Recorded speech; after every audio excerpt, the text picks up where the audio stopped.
أعوذ بالله من الشيطان الرجيم. بسم الله الرحمن الرحيم. وبه نستعين وهو خير المعين. رب يسر ولا تؤسر وسهل علينا وتمم بالخير يا كريم.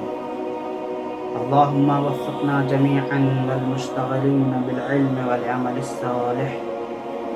الصلاة والسلام على أهلها واللعن على أهلها.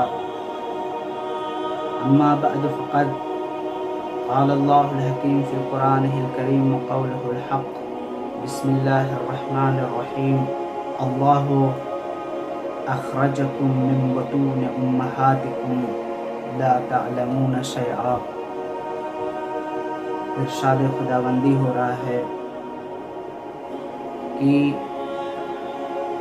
ہم نے تم کو تمہاری ماؤں کے پیٹ سے پیدا کیا، اور جب پیدا کیا یعنی جب تم اس دنیا میں آئے تو تمہاری یہ حالت تھی، تمہاری یہ سچویشن تھی، تمہاری یہ کیفیت تھی کہ لا تعلمون شیئا، تم کچھ بھی نہیں جانتے تھے، تمہیں ذرہ برابر کا بھی علم نہیں تھا، اور اس کے بعد تم اس دنیا میں آ کے آہستہ آہستہ ترقی کیے. تم جب انسان اس دنیا میں آیا تو بالکل پوری طریقے سے جاہل تھا. پھر کچھ عرصہ گزرنے کے بعد، کچھ وقت گزرنے کے بعد یہ انسان کچھ سیکھتا ہے، کچھ علم حاصل کرتا ہے. تو کیا مطلب یہ ہوا؟ مطلب یہ ہوا کہ تم آتے ہی عالم نہیں ہو گئے، بلکہ کچھ عرصے میں، کچھ وقت میں تم نے کچھ سیکھا ہے. اللہ نے انسان کو اس طریقے سے مخاطب کیا کہ دیکھو تمہارے اندر کسی قسم کا غرور اور گھمنڈ نہ پیدا ہو. تم یہ سمجھ لو کہ ہم بہت بڑے پڑھے لکھے یا بہت بڑے عالم ہیں یا بہت ہی زیادہ جانکار نہیں. تمہاری حقیقت یہ ہے، تمہاری اصلیت یہ ہے کہ تم اس دنیا میں جب آئے تو جاہل تھے. لیکن عزیزان گرامی، کچھ ذوات، کچھ ہستیوں کو اللہ نے خلق کیا، تو یہ وہ ہستیاں ہیں کہ جو پیدا ہوتے ہی عالم پیدا ہوئے ہیں. اس دنیا میں اللہ نے بھیجا ہے تو انہیں باکمال اور باشرف پیدا کیا ہے. ان کے اندر یہ جو ہے آہستہ آہستہ علم نہیں ہے، بلکہ پیدا ہوئے تو عالم پیدا ہوئے، پیدا ہوئے تو باشرف پیدا ہوئے، پیدا ہوئے تو باکمال پیدا ہوئے، اور وہ کوئی اور ذات نہیں، وہ ائمہ علیہ السلام کی ذات ہے. 9 امام کے حیات طیبہ کے متعلق گفتگو کرنا ہے. ہمارے 9 امام محمد تقی علیہ السلام، ان کی ولادت 10 رجب المرجب کو ہوئی ہے، لیکن شہادت جو ہے 29 ذی القعدہ. جب ہمارے 8ویں امام کی شہادت ہوتی ہے، امام جب شہید ہوتے ہیں تو اس کے بعد مسند امامت پہ جو تشریف فرما ہوتے ہیں وہ 9 امام ہوتے ہیں. بہرحال میں نے کہا کہ اللہ نے ان ذوات مقدسہ کو جو ہے پیدا ہی باکمال پہ کیا ہے، پیدا ہی بلندی پہ کیا ہے. انہیں سیکھنے کی ضرورت اس دنیا میں نہیں ہوئی، یہ سکھائے اللہ کی طرف سے آئے ہیں. امام نہم جو ہے مسند امامت پہ آتے ہیں تو امام کی عمر جو ہے 8 یا 9 سال بتائی جاتی ہے. بعض احادیث میں بضع سنین بتایا گیا ہے، بضع سنین یعنی چند سال، لیکن بعض جگہ کہا گیا کہ نہیں 8 یا 9 سال کی عمر بتائی گئی ہے امام کی عمر. بہرحال بعض لوگ اس پہ اشکال اعتراض کرتے ہیں کہ شیعہ فرقے کے یہاں جو ہے یہ ایسا فرقہ ہے کہ جو بچے کی امامت کے قائل ہو جاتے ہیں. امام جو ہوتا ہے، ہم شیعہ جو اہل بیت علیہ السلام کے ماننے والے ہیں، جو ان کے علم و کمال کو دیکھتے ہیں، یہ بچپن میں ہوں یا جوانی کے عالم میں یا عمر کے آخری حصے میں، یہ امام ہوتے ہیں. ہم نبی کی نبوت کے قائل ہیں، بچپن میں بھی وہ نبی ہے، جوانی کی عمر میں بھی وہ نبی ہے، آخری عمر میں بھی وہ نبی. وہ اور لوگ ہوتے ہیں کہ جو نبی کو مثلا ایک خاص عمر یا ایک معین عمر کے پہنچ جانے کے بعد کہتے ہیں کہ ہاں یہ نبی اب نبی ہوا ہے. اگر آپ کا یہی کہنا یہ ہے کہ یہ شیعہ فرقہ اس بات کا معتقد ہوتا ہے کہ بچے کی امامت کے قائل ہوتے ہیں، तो फिर जनाब ईसा अभी उनका बचपना है और पूरे उम्मत मुसलमा जो है उनकी नबूवत का कायल है। जब ये इनको गहवारे में लेटाया जाता है तो बोल उठते हैं, कहते हैं इन्नी अब्दुल्ला व आतानियल किताबा व जअलनी नबिया। फिरक़े इस्लाम तमाम मुसलमान इस बात का कायल ये है कि जनाब ईसा गहवारे में हैं और अपनी नबूवत का ऐलान कर रहे हैं।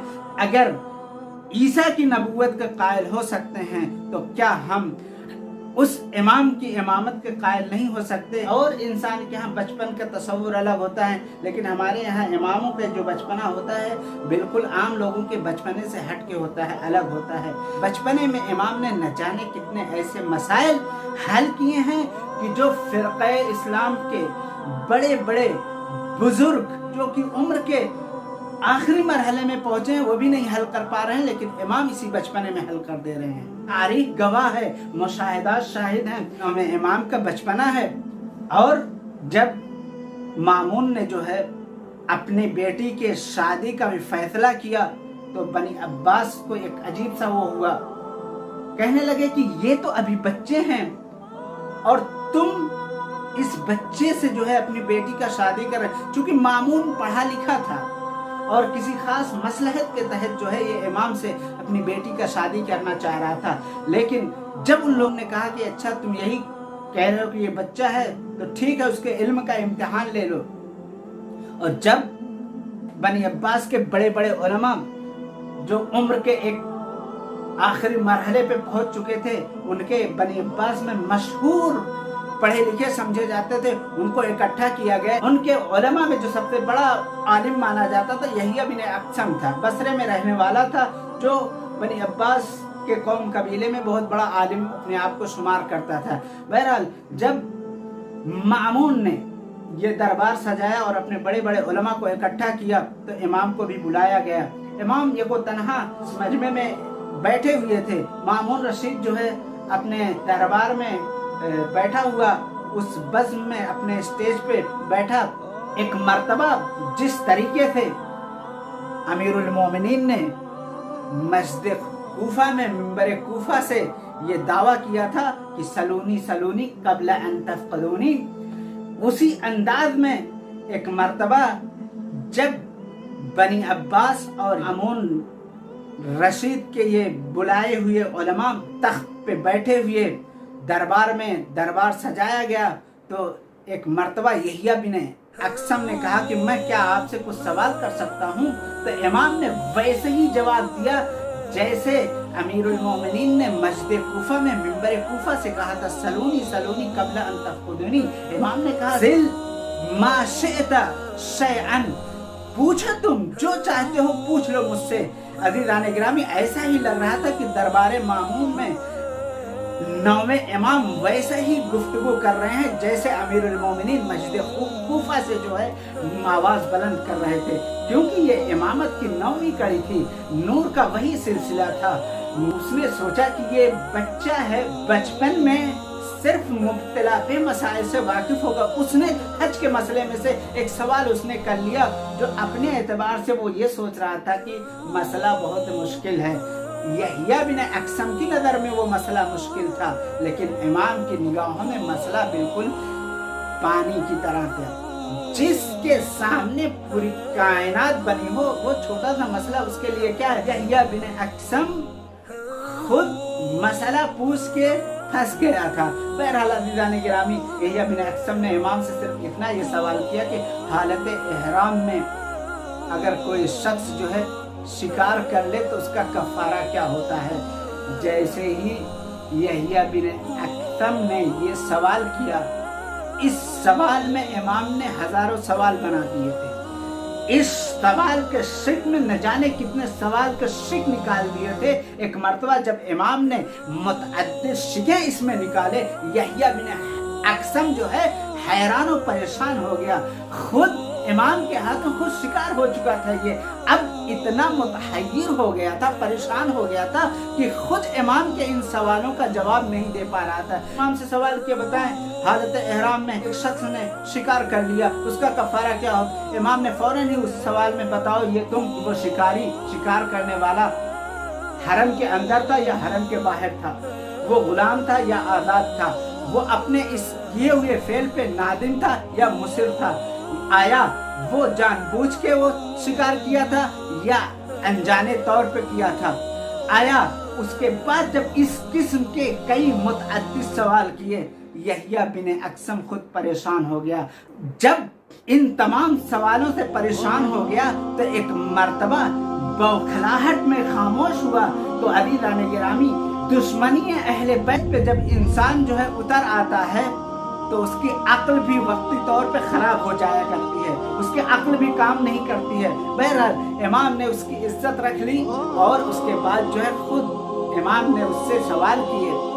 इमाम ने जो सवाल किए तो वाक़ईन इमाम के सवाल का वो किसी तरीके से जवाब नहीं दिया। फिर इमाम ने अपने ही सवाल का जो है जवाब दिया ताकि लोगों को पता चल जाए कि इस सवाल का जवाब क्या है। इमाम से मुतअद्दिद किस्म के मुनाज़रे हुए। फिर उसके बाद इस कदर इमाम को मजबूर किया, इमाम मदीना जाते हैं और फिर मदीने में फिर मजबूर किया। फिर इमाम उम्मुल फज़ल जो इमाम की बीवी थी, जो मामून की बेटी थी, उसके साथ जो है फिर बगदाद आते हैं।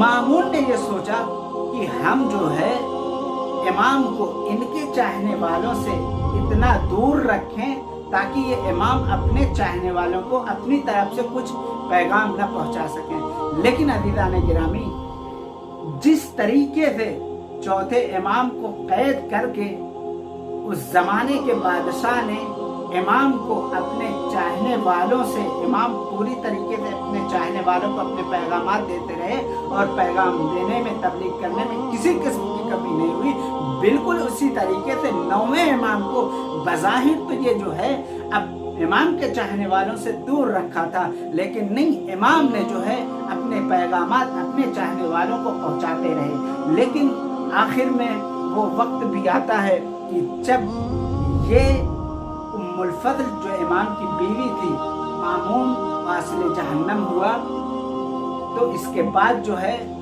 मुअतमिद अब्बासी आया या मुअतसिम अब्बासी। इसने जो है उम्मुल फज़ल के जरिए से इमाम को जहर के जरिए से शहीद कराता है। इमाम के ऊपर जहर का असर इतना होता है कि इमाम जो है इस जहर को बर्दाश्त नहीं कर पाते और इमाम जब इस जहर को तनाउल करते हैं तो जहर इतना असर करता है कि इमाम का जिस्म छलनी छलनी होता है और इमाम कहते हैं कि खुदा तुम पर लानत करे, तुमने मुझे जहर से शहीद किया। बहरहाल इमाम शहीद होते हैं, बड़े ही अदब और एहतराम से इमाम को दफन किया जाता है, इमाम को कफन और दफन किया जाता है। लेकिन इमाम मज़लूम है करबला के मैदान में, जो 3 दिन तक बेगोर कफन है। वसयअलमुल लज़ीना ज़लमू अय्युल क़ल्बिन